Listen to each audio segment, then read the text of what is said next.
안녕하세요. 반갑습니다. 저는 시스템 치과 정지한 원장입니다. 임플란트 하시고 나서 수술하시고 나서 보통 보철 올릴 때까지 한 3개월에서 6개월 정도 시간을 기다리게 되는데요. 그동안 아무 불편감이 없으셨던 분들은 그 기간을 그냥 기다리시고 치과 가셔서 이제 보철 올리는 작업들을 하시면 되지만 그 사이에 좀 불편감이 있으신 분들이 계실 거예요. 그건 바로 우리 몸에서 지금 임플란트가 조금 잘못되고 있다는 신호를 보내는 거거든요.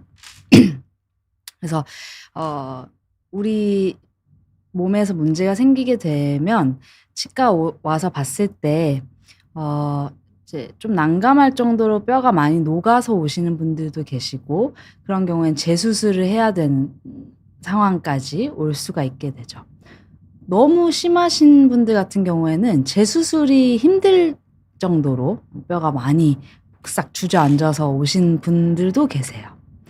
그래서 오늘은 우리 임플란트가 어떻게 뼈랑 붙는지, 그리고 뼈랑 왜 안 붙는지, 안 붙게 되면 우리 몸에서 어떤 신호를 보내는지에 대해서 이번 시간과 다음 시간에 2시간에 걸쳐서 한번 설명을 해 보도록 하겠습니다.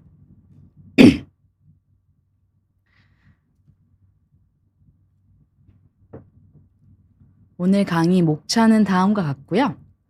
임플란트를 뿌리 나사를 심고 그 뿌리 나사가 우리 잇몸뼈랑 골 유착이 잘 돼야 나중에 이제 보철이 올라갔을 때 우리 씹는 힘을 견디게 되잖아요. 그래서 임플란트에서 이 골 유착이 잘 되지 않으면 굉장히 많은 문제점들이 생기게 됩니다. 통증부터 해가지고 여러 문제점이 생기게 됩니다. 임플란트가 어떻게 우리 잇몸뼈랑 유착이 되는지를 오늘은 저희가 간단하게 설명을 한번 드릴 거고요. 그 골 유착이 왜 안 되는지에 대해서 조금 다양한 원인들에 대해서 자세하게 제가 한번 살펴봐 드릴 거예요. 그래서 임플란트 수술했는데 선생님 임플란트 뿌리 나사가 뼈랑 안 붙었어요 라는 경험을 하셨던 분들이 좀 있으실 거거든요. 그런 분들은 이거 수술 잘못한 거 아니에요? 뭐 어떤 문제 때문에 이런 거예요? 했을 때 근데 좀 명확한 답을 듣기 어려웠던 경우도 있으실 텐데, 오늘 강의 들어보시면서 이러한 원인들 때문에 임플란트가 뼈랑 안 붙었구나 한번 짚고 넘어가시면 좋을 것 같습니다. 임플란트가 우리 잇몸뼈랑 이제 단단하게 결합하는 걸 골 유착이라고 해요. 그래서 이 골 유착이라는 개념이 없었다고 한다면 임플란트라는 치료 자체가 이렇게 대중화가 되지 않았을 겁니다. 굉장히 중요한 개념이고요. 골 유착은 임플란트 나사, 뿌리 나사와 뼈 사이에 중간에 섬유 조직이 들어가지 않고 직접적으로 결합하는 형태를 말해요.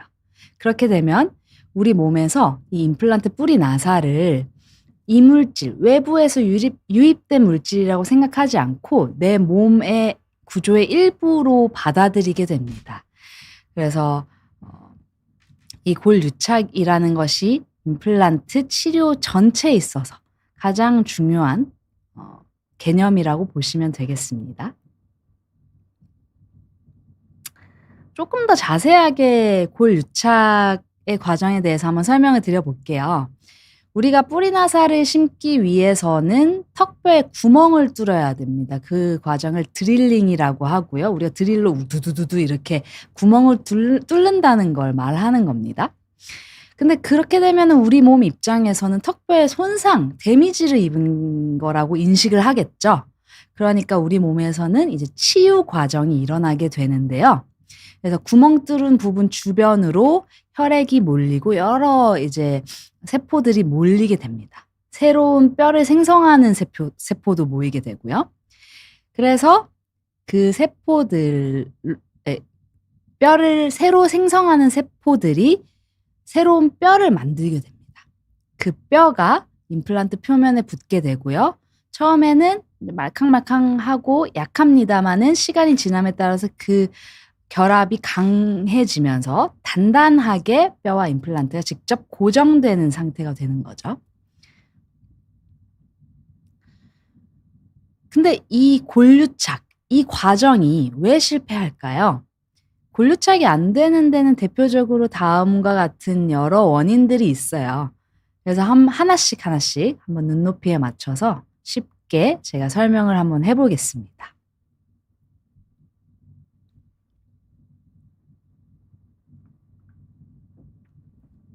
자, 첫 번째 원인입니다. 임플란트 뿌리 나사의 초기 고정이 부족하거나 미세하게 동요, 그러니까 움직임이 일어나는 경우에 골유착이 실패를 한다라고 제가 제목에 적어놨죠. 이 앞에서 보여드렸던 사진을 제가 다시 가져왔어요. 초기 고정이라는 단어 자체가 굉장히 일반인들한테는 어려운 단어일 수 있는데, 쉽게 말해서 초기 고정이 부족하다는 거는 그 나사가 헐겁게 들어간다라고 보시면 될 것 같아요. 그래서 어느 정도 초기에 나사가 안정적으로 자리를 잡아야 하는데, 나사 주변의 공간이 헐겁게 되면은 쉽게 말해서 나사가 헛돌게 되겠죠. 놀게 됩니다. 그래서 미세하게 흔들리게 되고, 그러면은 그 사이 틈으로 새로운 뼈 세포들이 와가지고 아까 단단하게 굳으면서 새로운 뼈를 형성을 해야 되는데, 그렇게 되지 못하고 물렁물렁한 연조직, 그러니까 살 같은 조직들이 뼈 세포 대신에 그 자리를 차지하게 되는 거죠. 이 부분 주변은 새로운 이제 뼈 세포가 단단하게 결합해야 되는데, 여기 살이 차는 거예요. 물컹물컹한 살이요. 네. 우리가 이 흔들림이라는 것 자체가 눈으로 막 보이는 엄청 큰 움직임이 아니에요. 그래서 미세한 움직임인데, 이런 것들이 수술을 하는 입장에서 흔들림이 지금은 없으니까 나중에 어떻게 될지 예측이 조금 힘들고, 그리고 몸 안에서 이런 미세한 동요가 생겼을 때 환자 스스로도 느끼지 못하기 때문에 예측이 조금 힘듭니다. 그다음에 임플란트 심고 나서 조금 다수의 치아들을 발치한 분들, 많은 치아들을 발치하신 분들은 식사를 못 하시니까 임시 틀니를 만들어서 식사에 도움을 얻으시는 분들이 계실 텐데, 그런 분들도 이제 식사를 하게 되면은 틀니를 씹는 하중이 잇몸뼈, 그러니까 임플란트 심어 놓은 곳에 이렇게 계속 눌림이 가해지게 되잖아요. 그런 힘들도 미세하게 전달이 돼서 뿌리 나사까지 전달이 된다면, 계속 반복적인 그런 힘들이 딱 단단하게 그대로 있어야 뼈랑 붙는데, 계속 미세하게 움직이다 보니까 그 사이에 아까도 말씀드렸다시피 연조직이 차서 또 골유착이 안 되는 경우가 발생을 하게 됩니다. 두 번째 원인은 과열에 의한 골괴사라고 제가 적어놨죠. 아까 임플란트 제가 뿌리 나사 심기 전에 뼈에 구멍 뚫는 과정, 드릴링, 제가 계속 반복해서 말씀드릴 겁니다. 드릴링이라고 하는데, 우리 사람마다 뼈의 성질이 다 달라요. 그러니까 뼈가 엄청 무르신 분도 있고 엄청 단단하신 분도 계세요. 무르신 분은 제가 드릴링을 할 때 슝 하고 들어가요. 쉽게 들어가지만, 뼈가 단단하고 딱딱하신 분들은 제가 정말 속으로 이렇게 힘을 주어서 이렇게 뚫어야 겨우 뚫리시는 분이 계시거든요. 굉장히 다양합니다.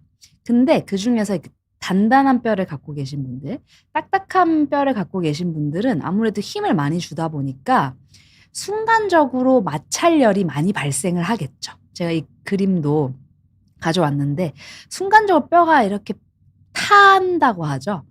굉장히 높은 열이 순간적으로 발생을 합니다.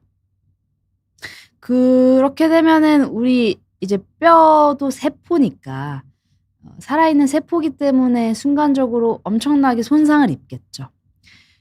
그리고 구멍을 뚫고 나서 이제 뿌리 나사를 이렇게 끼워 넣잖아요. 우리가 벽에다가 나사 박아 보셨죠? 드라이버로 이렇게 박아 보셨는데, 우리가 뭐 쉽게 말해서 스펀지에다가 나사를 돌려 박으면 쑥쑥 들어가지만, 콘크리트 벽에 나사를 박으면 정말 꽉꽉 뻑뻑하게 들어가잖아요. 단단한 뼈를 갖고 계신 분들은 콘크리트 같은 뼈라고 하는데 굉장히 뻑뻑하게 들어가거든요. 그리고 들어가면서도 꽉꽉 끼기 때문에 또 열이 발생하게 됩니다. 이 열들이 뼈세포, 그리고 새로 뼈를 만드는 세포 모두한테 다 영향을 주죠. 세포는 살아있는 거기 때문에 열을 많이 받게 되면 타서 죽는 경우도 있고 세포가 사멸한다고 하죠. 그런 경우도 있기 때문에 열이 과하게 발생하면은 뼈 자체가 아예 이제 없어지니까 세포 자체가 없어지니까 아예 골유착에 실패하는 경우가 발생하게 됩니다. 방금 전 슬라이드 이제 뼈가 단단하면은 뿌리 나사 꽉꽉 조여서 뻑뻑하게 들어간다고 말씀을 드렸잖아요. 이번 요인도 연관된 겁니다. 뻑뻑하게 들어가게 된다는 것 자체가 임플란트 나사랑 뼈 사이에 공간이 많이 없다는 거죠. 굉장히 뻑뻑하다는 거잖아요. 그렇게 되면은 열도 많이 발생을 하지만 들어가고 나서 뿌리 나사 자체가 꽉 끼어 있는 거예요. 뼈 안에. 꽉 끼어 있기 때문에 뼈 세포들한테 압력을 가하게 됩니다. 과도하게 압력을 가하게 되면 아까처럼 뼈 세포 또 눌리니까 손상이 일어나는 거고요. 그리고 그 주변에 혈류도 감소하게 됩니다. 피가 잘 안 도는 거예요. 그래서 이런 현상을 전문용어로 압박성 골괴사 또는 과압박 손상이라고 제가 이렇게 적어놨는데, 아까 제가 1번 원인 중에서 초기 고정 부족이라고 나사가 헐겁게 들어가는 경우에는 그 드릴링한 구멍과 나사 사이에 연조직, 살이 차면서 골유착이 안 일어난다고 말씀드렸는데, 이것처럼 또 과도하게 아예 공간 자체가 너무 없어 버리면은 세포가 눌리게 되고 이제 오히려 이런 부분에 있어서 또 골유착이 안 일어난다고 말씀을 드리는 거예요. 그래서 굉장히 이 중간을 찾기가 되게 쉽지 않습니다. 적당한 게 좋은 거죠. 너무 헐거워서도 안 되고 너무 빡빡해서도 안 되는 거예요. 그래서 그 적당한 수치는 우리가 이 뿌리 나사를 돌릴 때 토크라고 하죠. 힘을 보통 20뉴턴 퍼 제곱센티미터 이렇게 표시를 하는데, 어쨌든 25뉴턴에서 한 50뉴턴 정도의 토크 값이라고 알고 있어요. 그래서 뭐 여러분들이 그걸 아실 필요는 없고, 수술을 하는 치과 의사의 입장에서 여러 그 임플란트 심는 도구들 중에서 우리가 토크 드라이버와 토크 렌치라는 도구가 있는데, 이렇게 쪼으면서 어느 정도의 힘으로 들어가고 있는지를 저희가 수치를 직접 볼 수가 있습니다. 그래서 그거를 참고해서 수술을 해야 된다는 거죠. 그래서 앞 슬라이드였던 이제 열이 과도한 경우, 그리고 지금 슬라이드인 이제 과도한 압박의 경우 다 뼈가 단단하고 뻑뻑하신 분들인 경우의 원인인 겁니다. 그래서 연결되는 원인인 거고요. 그래서 수술을 할 때 이런 분들 같은 경우는 처음에 제가 초기 구멍을 딱 뚫을 때, 이 사람은 콘크리트 같은 뼈를 갖고 계신 분이구나라고 생각이 든다면은 물을 왕창 뿌립니다. 수술을 하면서 식염수를 엄청 많이 뿌리고요. 왜냐하면 열을 식혀줘야 되니까요. 그리고 빡빡하게 안 들어가게 하려면 어떻게 해야 되냐면은 우리가 뿌리 나사를 넣을 직경보다 더 큰 구멍을 뚫어주는 겁니다. 그렇다고 헐거운 정도는 아닌 적당한 정도, 조금 한 사이즈 큰 정도의 구멍을 뚫어서 나사를 놓게 되면 안 뻑뻑하게 그냥 스무스하게 부드럽게 들어갑니다. 자, 중간에 시청자 질문 한번 받아볼게요. SSFI4YY님께서 치아가 흔들리면 꼭 임플란트를 해야 하는지요? 라고 말씀해 주셨는데, 치아가 흔들린다고 다 임플란트 하는 건 아닙니다. 왜냐하면 치아가 흔들리는 건 정말 여러 가지 원인들이 있을 수 있거든요. 가령 이제 반대쪽, 아래쪽 치아가 흔들린다. 그럼 위에 치아가 엄청나게 힘을 세게 가하는 경우도 흔들릴 수가 있어요. 과도한 교합, 이제 외상성 교합이라고 하는데, 그런 것 때문에 흔들릴 수도 있고요. 아니면 뭐 치아가 많이 없으신 분들, 원래 우리 성인의 치아는 28개인데 그것보다 훨씬 적은 수를 갖고 계신 분들은 나머지 치아들이 똑같은 일을 해야 되니까 굉장히 무리가 많이 가겠죠. 그래서 흔들리시는 분도 계시고, 실질적으로 치주염 때문에 흔들리시는 경우가 대다수죠.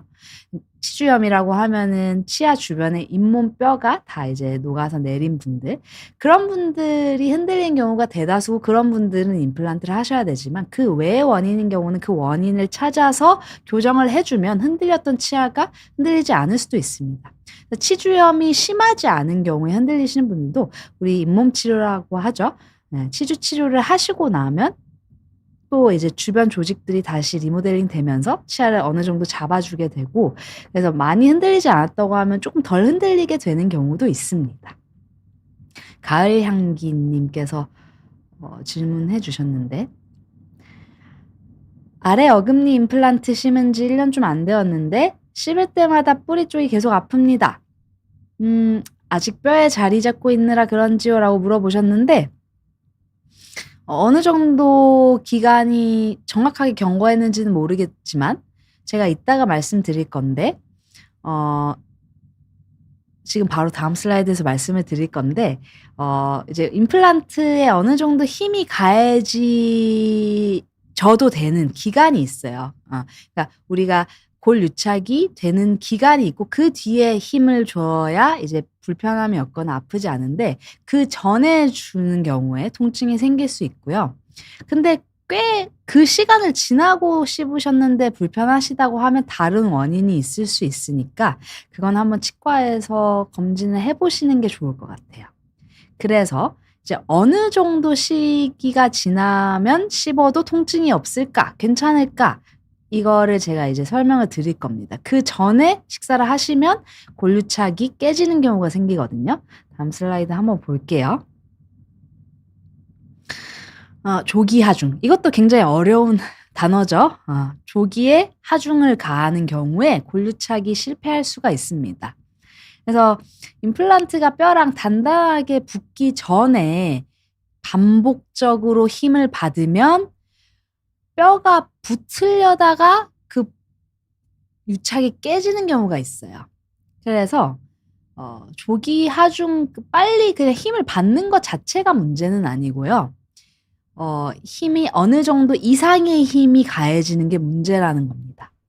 그래서 여기 뭐 허용 가능한 미세 움직임의 요 수치를 50뉴턴에서 150 마이크로미터라고 제가 적었는데, 사실 이 정도의 수치는 굉장히 미세한 수치이기 때문에 뭐 환자 본인들도 뭐 이것보다 덜 가해야지 한다고 해서 덜 가해지는 것도 아니고 덜 움직이는 것도 아니고요.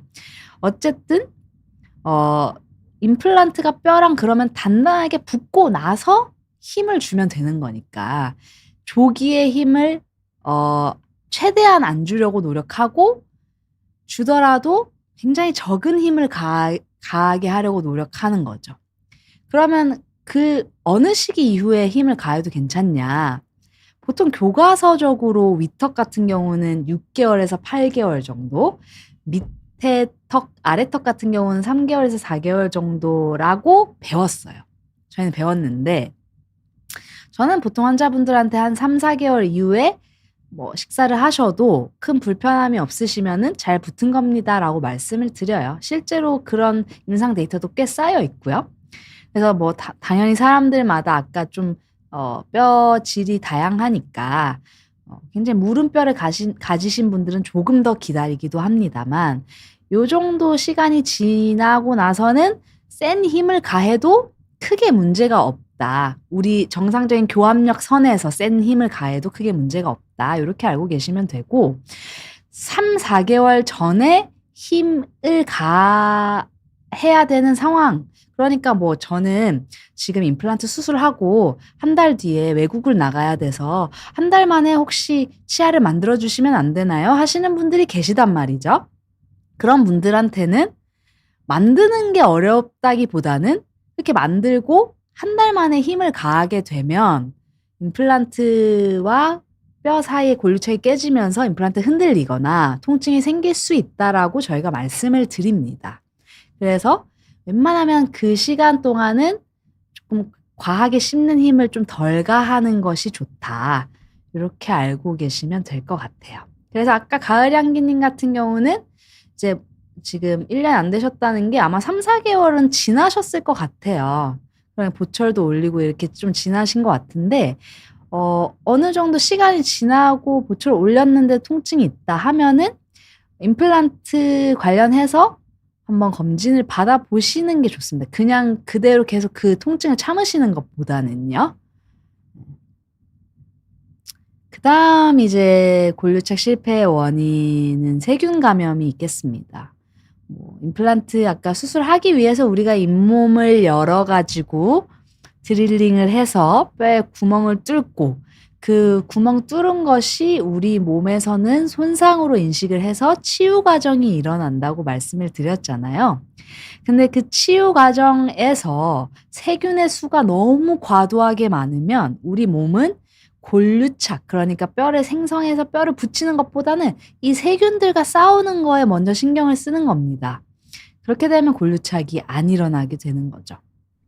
그래서 제가 저번 시간에 말씀드렸던 상악동염, 한번 또 강의 안 들으신 분들은 들어보시면 좋으실 것 같은데, 상악동에 감염이 일어나는 경우를 말하는 거죠. 그렇게 되면은 또 임플란트와 뼈가 붙지 않죠. 상악동, 우리 위쪽에 어금니 쪽 심은 임플란트들이 상악동염에 감염이 되면 임플란트가 뼈랑 안 붙을 확률이 높아진다라고 제가 말씀드렸던 게 이런 원인들 때문이고요. 상악동뿐만 아니라 수술 주변 부위, 잇몸뼈 모든 위치에서 다 세균 감염이 일어날 수가 있습니다. 왜냐하면 우리가 잇몸을 여는 것 자체가 잇몸이라는 게 하나의 세균이 들어오지 못하게 하는 장벽이었는데 그게 열려버리니까 조금 입 안이 관리가 안 되신 분, 그러니까 지석도 좀 많으시고 양치도 잘 안 되시고 이렇게 세균들이 살기 너무 좋은 환경이신 분들은 세균들이 확 퍼져버리는 거예요.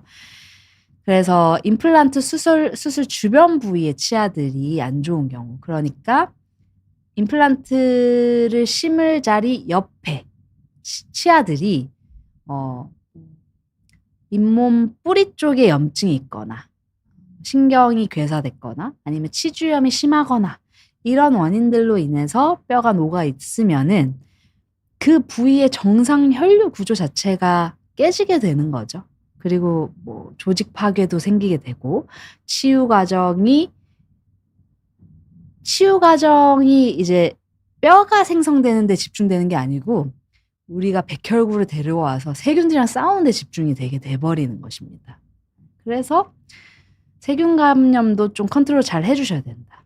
약을 잘 드시고요.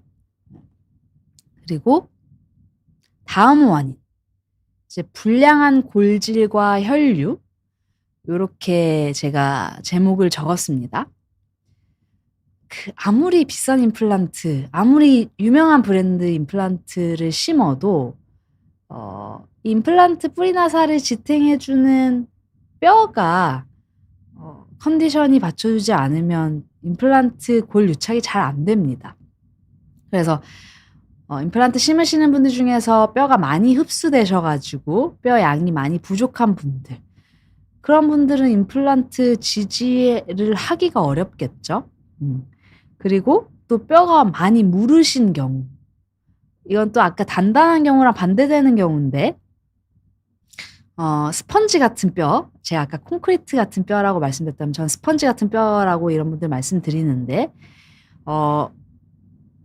1번 원인이었죠. 미세 동요. 그러니까 헐겁게 들어가고, 그러니까 그 뼈 안에서 그냥 딱 고정이 돼야 되는데 살짝 미세하게 흔들리는 거예요.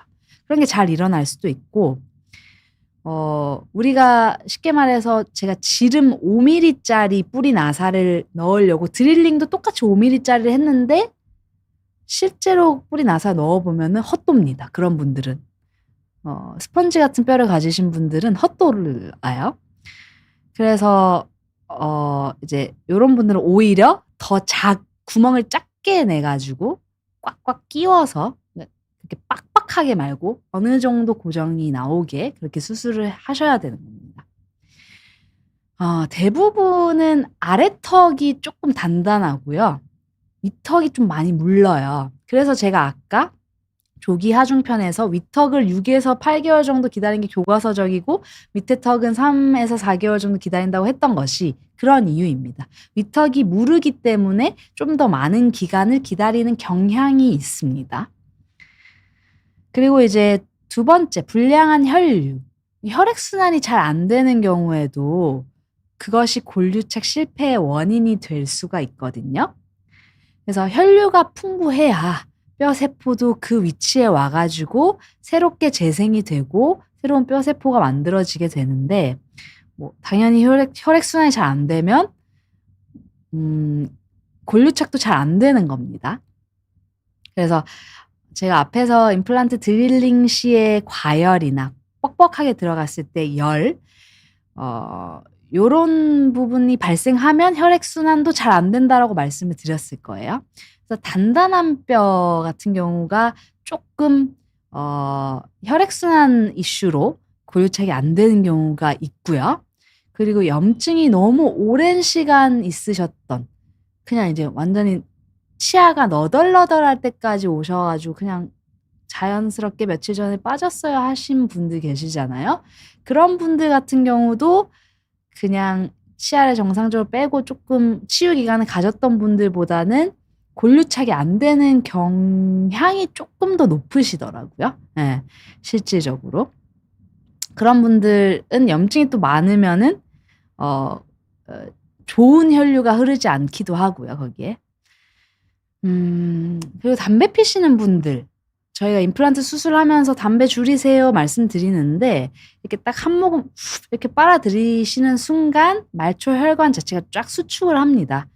네, 그렇기 때문에 미세 순환이 잘 안 되죠. 그래서 담배를 사실은 줄이시는 것보다 끊으시는 게 더 좋고요, 당연히.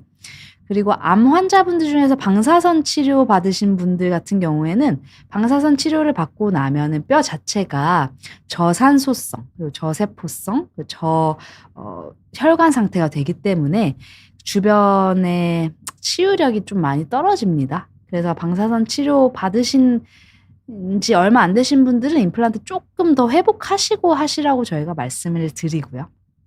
그리고 맨 마지막으로 전신적 요인도 적어놨는데, 여러 전신적 요인 때문에 혈액순환이 좀 원활하게 안 되시는 분들, 그런 분들이 회복이 잘 안 되시니까 골유착이 좀 잘 안 되죠. 자, 시청자 질문 한번 받아볼게요. 포켓시티님께서 임플란트 한쪽 치아를 누르면 굉장히 찌릿하고 아픈데 염증 신호인지요? 라고 말씀해 주셨는데, 보통 임플란트 하시고 나서 눌렀을 때는 별로 불편함이 없는 게 정상이긴 합니다. 그래서 그 임플란트를 눌렀을 때 불편하시다고 한다면, 초기 염증일 수도 있고 꽤 많이 진행된 염증일 수도 있고, 제가 예전에 말씀드렸다시피 나사가 일부가 조금 풀려 있을 수도 있고 여러 원인들이 있을 수 있으니까 요거는 한번 검진 가보시면 좋을 것 같고요. 호수공원 근처님, 동네 치과에서 임플란트 받고 3개월 지났는데 여전히 턱과 입술 주변이 얼얼하고 남의 살 같아요. 보통 이런 게 맞나요? 아니면 신경 잘못 건드려진 건지요? 걱정됩니다. 라고 하셨는데, 턱과 입술 주변이 얼얼하시다. 3개월이 지났는데 얼얼하신 것은 우리 얼굴 신경의 분지 부분에 있어서 약간 감각이 저하되거나 이상이 생겼을 수 있어요. 한번 요거는 그 원인을 원장님하고 한번 상의를 조금 해보시면 좋을 것 같습니다. 그 다음에 코코볼님, 임플란트 잘못돼서 고생했는데 뜯어내고 긴 막대 2개를 넣어서 막대 같은 것 때문에 입을 엄청 벌리고 본을 다시 떴는데 이건 왜 그런 걸까요? 라고 하셨는데, 긴 막대 2개는 우리가 본 뜰 때 임플란트 뿌리 나사의 위치를 우리가 밖으로 꺼내서 볼 수가 없잖아요. 그래서 보철을 제작할 때 기준을 표시하기 위해서 나사를 코핑 나사라고 연결을 해서 본을 뜨거든요. 그냥 본을 뜨는 정상적인 과정이었던 것 같아요. 임플란트가 잘못돼서 고생하신 것은 이제 예전 일이고 이제 새로 다시 잘 만드셔서 잘 쓰시길 바랍니다. 자, 이제 다음 원인으로 한번 넘어가 볼게요. 마지막 원인이 되겠습니다. 전신적인 원인. 임플란트는 사실 입안에서 하는 치료긴 하지만 우리 몸의 건강에 영향을 굉장히 많이 받습니다. 모든 치료가 다 그렇죠, 사실은. 그래서 아까 방금 말씀드렸다시피 담배 피시는 분들 또는 방사선 치료 받으신 분들 같은 경우에는 혈류 흐름이나 상처의 회복이 조금 더디시기 때문에 또 방해받으실 수 있기 때문에 요렇게 흡연하시는 분들, 치료 받으신 분들은 조금 안 좋을 수 있다. 임플란트가 빨리 뼈랑 안 붙거나 아예 붙지 않을 수 있다. 이렇게 알고 계시고, 또 조절되지 않는 당뇨는 혈관 기능 이상이나 염증 조절이 잘 안 되죠. 그리고 또 조직의 재생도 좀 느려요. 이런 것들이 한꺼번에 옵니다. 당뇨병은 또 합병증도 있고 하기 때문에 이런 분들이 정상적으로 치유가 정상인보다는 좀 느리십니다. 그래서 최근에 문헌에서도 당뇨를 임플란트 치유와 골 유착을 방해하는 전신 요인이라고 굉장히 이제 반복적으로 지금 다루고 있는 상황이라고 보시면 되겠습니다.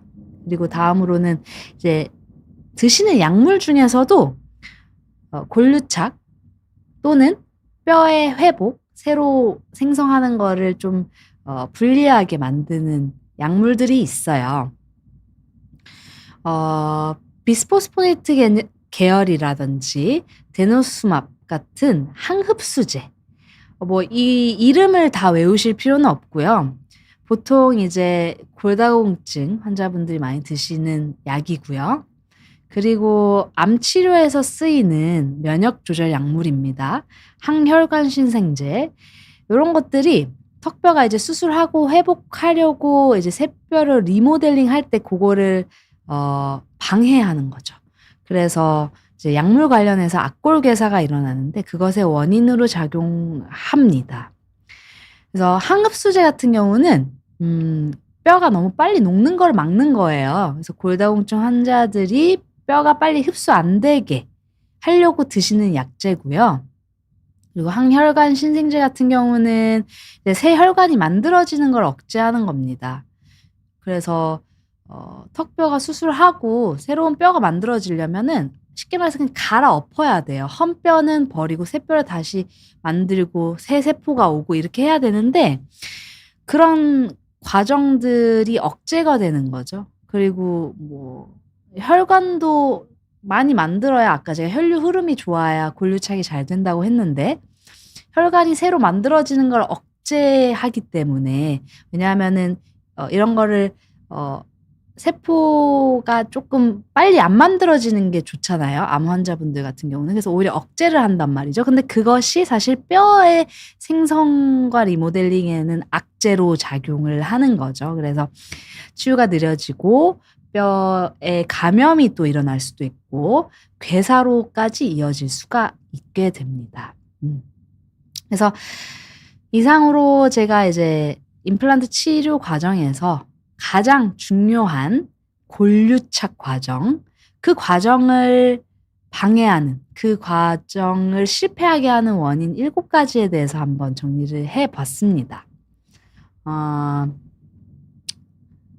이제 골유착이라는 것 다시 한번 제가 좀 반복해서 설명을 드리자면은 우리 몸에서 임플란트 뿌리 나사가 잇몸뼈랑 결합해서 씹는 힘을 견뎌야 되는데 우리 몸과 그냥 뼈와 한 덩어리로 결합되는 그 개념 자체가 골유착이다.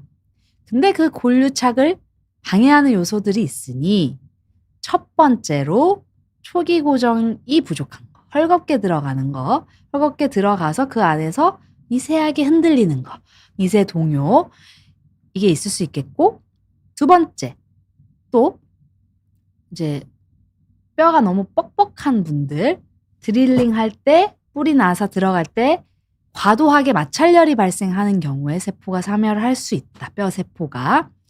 그리고 세 번째, 들어가고 나서 뻑뻑하게 들어가신 분들 계속 압박이 되니까 뿌리 나사가 뼈를 압박하니까 그래서 또 사멸이 될 수 있고 주변의 혈류 흐름도 그렇게 되면 낮아지게 된다. 네 번째, 임플란트가 뼈랑 완전하게 붙는데 적어도 3개월 이상의 시간이 걸리는데 그 전에 머리를 올리게 되는 경우, 씹는 힘을 가하게 되는 경우에는 골격착이 조금 일어나다가 깨져버린다. 조기 하중이 골격착 실패의 원인이 될 수가 있고요. 다섯 번째, 세균들이 너무 어마무시하게 많은 경우 입안의 환경이 좋지 않고 잘 닦지 않고 치료가 잘 되지 않아서 세균들이 많이 살고 있는 환경인 경우에 세균 감염이 심하게 일어나면 우리 몸에서는 임플란트가 뼈랑 붙는 것보다 세균들을 처치하는 데 집중하기 때문에 안 붙는다. 여섯 번째, 불량한 골질 그리고 불량한 혈류. 불량한 골질이라 함은 뼈가 너무 푸석푸석하거나 스펀지처럼 굉장히 물컹물컹한 뼈인 경우, 그리고 뼈가 많이 없는 경우, 네. 그리고 또 불량한 혈류라고 함은 뼈가 너무 단단하거나 그 주변에 염증이 많았던 경우에 혈액이 잘 안 가는 경우, 그런 경우에 골격착이 잘 안 될 수 있다. 마지막으로 담배 피시는 분들, 방사선 치료하신 분들, 그리고 약 드시는 골다공증 약이나 항혈관 신생제, 암 관련해서 약 드시는 분들 관련해서 전신적인 요소, 당뇨병이신 분들은 치유가 많이 느리다. 이런 분들은 골격착이 잘 안 된다. 이렇게 조금 저희가 알아봤습니다. 이제 골격착이 실패한 채로 이제 실패가 된 상태로 우리 몸에서 시간이 지나면 이제 우리 몸에서 신호를 보내게 됩니다. 그 신호에 대해서 제가 다음 주에 한번 강연을 하도록 하겠습니다. 그리고 이제 질문 좀 받아볼게요. 신기한 땅콩잼님께서 임플란트 관련은 아닌데 아침에 일어날 때 턱이 굉장히 뻐근하고 뭉친 느낌을 받습니다. 잘 때 이를 꽉 물어서 이런 건가요? 혹시 개선 방법이 있다면 말씀해 주시면 감사하겠습니다. 라고 하셨는데 보통 아침에 일어날 때 턱이 뻐근하신 분들은 주무실 때 이를 많이 무시거나 이를 가시거나 하시는 분들이 대다수입니다. 네, 대다수고 우리가 사실은 이 교합근, 씹는 근육이라는 게 좀 쉬어줘야 되는데 잘 때도 물고 있으면 계속 이렇게 수축이 돼 있는 거죠. 그러니까 아침에 뻐근한 거고 사실 그거를 우리가 정신이 들어서 안 물게 하면 좋겠지만 사실 잘 때는 우리가 조절을 할 수가 없잖아요. 그래서 보통 입안에 장치를 끼고 주무시는 겁니다. 입 안에 장치를 끼고 주무시면은 원래 이렇게 무시는 거를 약간 장치가 들어가니까 살짝 벌어지게 되겠죠? 그렇게 되면 근육이 수축을 많이 했던 것이 조금 풀어지게 되는 거예요. 그러면 훨씬 덜 뻐근하실 거고요. 실질적으로 치아를 보호하는 그런 효과도 있고. 그래서 입안에 스플린트 장치를 끼고 주무시는 걸 추천드립니다. 헬로스테이션 원님께서 지인이 임플란트 받았는데 혀로 밀어보면 미세하게 흔들리는 것 같다고 잘못 받은 것 같다고 하던데 어느 정도 움직이는 건 일반적인지 아니면 나사가 풀린 것인지 궁금합니다. 라고 하셨습니다. 임플란트는 보통 치아보다 흔들림이 덜 합니다. 일반적인 치아, 그러니까 안 흔들리는 치아보다 임플란트가 미세 동요가 훨씬 덜 합니다.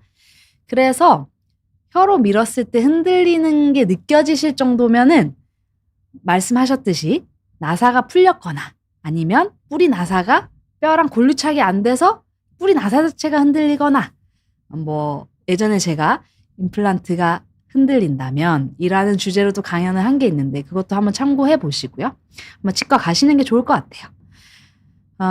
손톱에 물든 봉숭아님, 임플란트 받은 주변은 원래 양치하면 피가 많이 나는 게 정상인가요? 라고 하셨는데 임플란트 보철까지 다 올리신 것 같아요. 원래 피가 많이 나는 게 정상은 당연히 아니고요. 아, 임플란트도 사실은 치료를 마무리하고 나면은 우리 치아처럼 주변에 부착치은이라고 단단한 잇몸, 좋은 잇몸이 존재하게 되면은 그 잇몸 자체가 방어막 역할을 하기 때문에 사실 잘 안 붓고 문제가 안 생겨야 되는 게 정상적이긴 합니다. 그렇지만 사실 임플란트 할 때 이미 치아를 빼신 지 오래되셨거나 뭐 굉장히 염증이 크셨거나 하는 경우에는 그 튼튼한 잇몸이 없으시는 분들도 계세요. 그런 분들 같은 경우는 양치하시면 피가 좀 많이 나는데 그것을 개선하기 위해서 뭐 잇몸 수술을 하시는 경우도 있고 아니면은 수술이 조금 어려운 경우에는 그냥 조금 주기적으로 계속 관리하시면서 이제 피가 나는 게 문제가 아니고 피가 나는 그 염증 상태가 계속 지속이 되면서 임플란트를 잡아주고 있는 뼈가 무너지는 것이 문제거든요. 그래서 관리를 계속 지속적으로 치과 가셔서 검진하시면서 뼈가 문제가 없는지 확인을 하시면 사실 피가 많이 나는 것은 뭐 잇몸 치료라든지 그런 걸로 좀 개선이 가능하니까 너무 걱정하실 필요는 없을 것 같아요. 코코볼님께서 임플란트 구멍에서 실뭉치 플라스틱 솔 같은 것인지 그게 나왔습니다. 정상적인 겁니다. 겉에 레진으로 떼었던 것 같은데 그게 페이던이 나왔어요. 원래 집어넣는 이유는 왜 그러냐면요. 임플란트는 이제 제가 예전에 그 패널이 있었는데 뿌리 나사가 있고 중간 기둥 나사가 있고 그거를 나사로 조이는 구조거든요. 근데 그 조이는 거를 밖에서 드라이버로 이렇게 돌려서 조입니다. 드라이버가 들어갈 구멍이 있어야 되니까 구멍이 원래 있어요. 임플란트 그 머리 부분에. 그 구멍이 근데 그냥 두면 거기 음식이 계속 끼잖아요. 그래서 레진으로 메워 드리는데 레진을 그냥 넣다가 보면은 그 나사를 쪼야 되는 그 나사 구멍까지 레진이 들어가게 되면 나중에 드라이버를 넣어도 헛돌기 때문에 중간에 실뭉치나 플라스틱 솔 같은 것을 넣어서 중간에 레진이 안 들어가게 하는 겁니다. 이해가 되셨는지 모르겠네요. 이거 정상입니다. 어쨌든. 네. 아까 땅콩제님께서 제가 이제 장치 쓰라고 말씀드렸는데 이 약문 습관이 개선되나요? 아니면은 사용할 때만 물리적으로 막아주고 안 하면 도로 악물게 될까요? 라고 말씀하셨는데 안타깝게도 아직까지 현대의학에서 이 무는 거의 원인 자체를 사실 명확하게 파악하지는 못하고 있어요. 그래서 말씀하셨듯이 이 관절 스플린트 장치는 대증적인 그러니까 증상을 그냥 물리적으로만 막아주는 그런 역할을 하신다고 보시면 될 것 같아요. 그러니까 우리가 악물무로써 나타나는 문제들, 치아가 갈린다든지 아니면 턱이 뻐근해서 나중에 턱이 통증이 있다든지 그런 것들을 개선은 해주죠. 그리고 이제 막아주는 거죠. 근데 턱을 악무는 그 현상 자체를 없애주지는 못합니다. 답변이 되셨는지 모르겠네요. 자, 그래서 이제 마무리할 거예요. 그래서 제가 이제 임플란트 뼈랑 안 붙는 원인에 대해서 오늘 살펴봤고, 다음 시간 임플란트 실패 전 몸이 보내는 마지막 신호 2편에서는 이제 골류착이 실패하면 우리 몸에서 이제 어떠한 신호를 보내게 됩니다. 그래서 그 신호를 잘 파악을 하셔서 치과를 가셔야 되는 거예요. 그냥 이제 약간 불편한데 나중에 괜찮아지겠지 이렇게 계시면 안 되고 그래서 그런 증상들이 또 왜 나타나는지에 대해서도 설명 한번 드릴 테니까 임플란트 하시고 뭔가 불편감이 있으셨던 분들 그리고 그 이유에 대해서 좀 궁금하셨던 분들은 다음 강연도 꼭 잘 들어주세요. 오늘 강연 인상 마치겠습니다. 고맙습니다.